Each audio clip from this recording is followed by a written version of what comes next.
Praise Lord. നിങ്ങൾ എല്ലാവരെയും blessed മോർണിംഗിലേക്ക് യേശു ക്രിസ്തുവിൻ്റെ നാമത്തിൽ സ്വാഗതം ചെയ്യുന്നു.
പ്രിയരെ, അനുഗ്രഹിക്കപ്പെട്ട ഒരു പ്രഭാതം കൂടെ നമ്മുടെ ജീവിതത്തിൽ അനുവദിച്ചു തന്ന വലിയവനായ ദൈവത്തെ നമുക്ക് ഒരുമിച്ച് ചേർന്ന് നന്ദി പറയാം.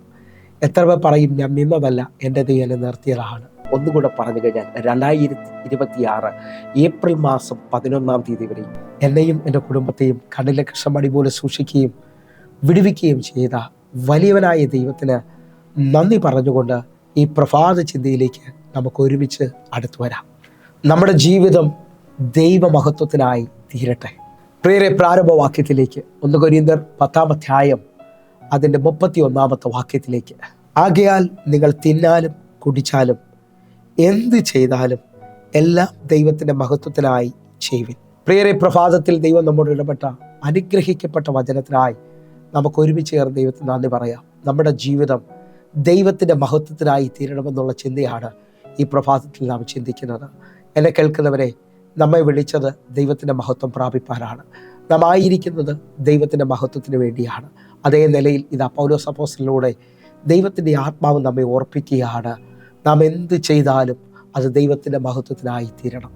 ആ നിലയിൽ നിന്നുകൊണ്ട് വിശ്വസിക്കുകയും പ്രാർത്ഥിക്കുകയും ചെയ്യുന്നവർ ഈ പ്രഭാതത്തിൽ വലിയൊരു തീരുമാനത്തോടെ, വലിയൊരു സമർപ്പണത്തോടെ, വലിയൊരു പ്രാർത്ഥനയോടെ, കർത്താവെ, ഞാൻ ആയിരിക്കുന്ന എല്ലായിടത്തും കർത്താവെ എന്നിലൂടെ അങ്ങയുടെ മഹത്വം വെളിപ്പെട്ട് വരണം, ഞാൻ അങ്ങയുടെ സാക്ഷ്യമായി തീരേണ്ടതിനായിട്ട്. അല്ലെങ്കിൽ നിരാശപ്പെട്ട് നിൽക്കുന്നവർ, ഭാരപ്പെട്ട് നിൽക്കുന്നവർ, മുമ്പോട്ട് പോകാൻ ഒരു വഴിയില്ലെന്ന് പറയുന്നവർ എൻ്റെ കൂടെ ചേർന്നുകൊണ്ട് ഈ വചനത്തെ പറഞ്ഞൊന്ന് പ്രാർത്ഥിച്ച്, കർത്താവെ, അങ്ങയുടെ മഹത്വത്തിന് വേണ്ടി അങ്ങനെ വിളിച്ചിരിക്കുന്നതിനായി നന്ദി.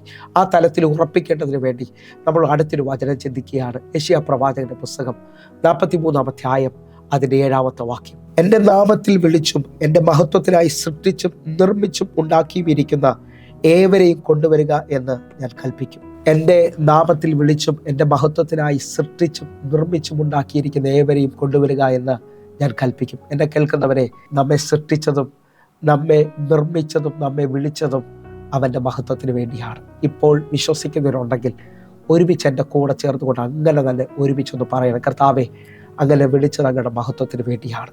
ഇപ്പോൾ അങ്ങനെ വിശ്വസിക്കുകയും പ്രാർത്ഥിക്കുകയും ചെയ്യുന്നവർ ഒരുമിച്ചൊന്ന് പറയണം, കർത്താവെ, ഈ ഭൂമിയിൽ ഞാൻ ആയിരിക്കുന്ന ഓരോ ദിവസവും എന്നിലൂടെ അങ്ങയുടെ മഹത്വം വെളിപ്പെടണമെന്ന് അങ്ങ് ആഗ്രഹിക്കുന്നു. ആ നിലയിൽ ആയിരിക്കുന്ന ഓരോ ദൈവമക്കളും ഓരോ ദിവസവും ദൈവിക സാക്ഷ്യത്തിലൂടെ, ദൈവിക നന്മയിലൂടെ നാം ദൈവത്തെ മഹത്വപ്പെടുത്താൻ വിളിക്കപ്പെട്ടവരാണ്. കാരണം യോഹന്നാന്റെ സുവിശേഷം 15 അധ്യായം അതിൻ്റെ 8 വാക്യത്തിലേക്ക്, നിങ്ങൾ വളരെ ഫലം കായ്ക്കുന്നതിനാൽ എൻ്റെ പിതാവ് മഹത്വപ്പെടുന്നു, അങ്ങനെ നിങ്ങൾ എൻ്റെ ശിഷ്യന്മാർ ആകും. ഈ ഭൂമിയിൽ നാം ഓരോ ദിവസവും ജീവിക്കുമ്പോഴും നമ്മിൽ വെളിപ്പെടുന്ന ഫലത്താൽ, നമ്മിൽ വെളിപ്പെടുന്ന സാക്ഷ്യത്താൽ പിതാവ് മഹത്വപ്പെടുകയാണ്. ആ മഹത്വപ്പെടേണ്ടതിന് വേണ്ടി എന്നെ നിങ്ങളെ വിളിച്ചിരിക്കുമ്പോൾ ഇപ്പോൾ ആരൊക്കെയോ എൻ്റെ കൂടെ ചേർന്ന് പറയുന്നു, ഈ മഹത്വം എങ്ങനെയാണ് എന്നിൽ വെളിപ്പെടുന്നത്? നിങ്ങൾ സത്യം തിരിച്ചറിയണം.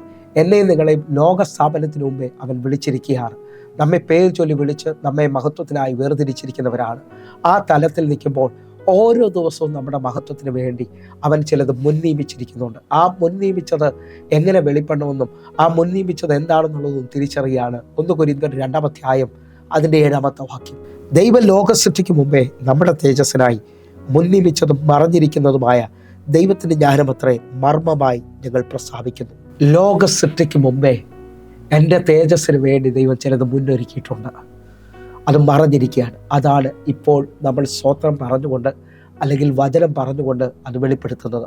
ലോകസ്ഥാപനത്തിനു മുമ്പേ, ലോക സൃഷ്ടിക്ക് മുമ്പേ എന്നെ കണ്ട കർത്താവ് എൻ്റെ തേജസ്സിന് വേണ്ടി, എൻ്റെ മഹത്വത്തിന് വേണ്ടി ദൈവം ചിലത് മുന്നൊരുക്കിയിട്ടുണ്ട്. ആ മുന്നൊരുക്കിയിരിക്കുന്നതിനെ നിങ്ങൾ വചനത്തിലൂടെ, ആരാധനയിലൂടെ ഈ ദിവസങ്ങളിൽ വെളിപ്പെടുത്തണമെന്നുള്ളത് ദൈവം ആഗ്രഹിക്കുകയാണ്.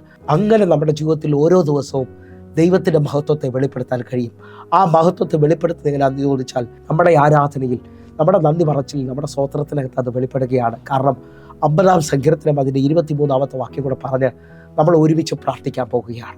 സ്തോത്രം എന്ന യാഗം അർപ്പിക്കുന്നവൻ എന്നെ മഹത്വപ്പെടുത്തുന്നു, തൻ്റെ നടപ്പിനെ ക്രമപ്പെടുത്തുന്നവന് ഞാൻ ദൈവത്തിൻ്റെ രക്ഷയെ കാണിക്കും. ഇവിടെ 2 വലിയ ആഴങ്ങളാണ് പറയുന്നത്.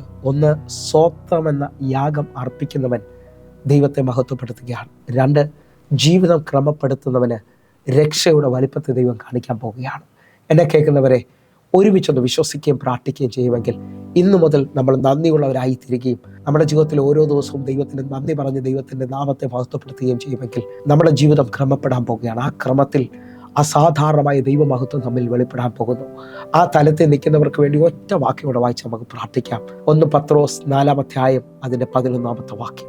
ഒരുത്തൻ പ്രസംഗിക്കുന്നുവെങ്കിൽ ദൈവത്തിൻ്റെ അരുൾപ്പാട് പ്രസ്താവിക്കുന്നു എന്നതുപോലെയും ഒരുത്തൻ ശുശ്രൂഷിക്കുന്നു എങ്കിൽ ദൈവം നൽകുന്ന പ്രാപ്തിക്ക് ഒത്തവണ്ണം ആകട്ടെ.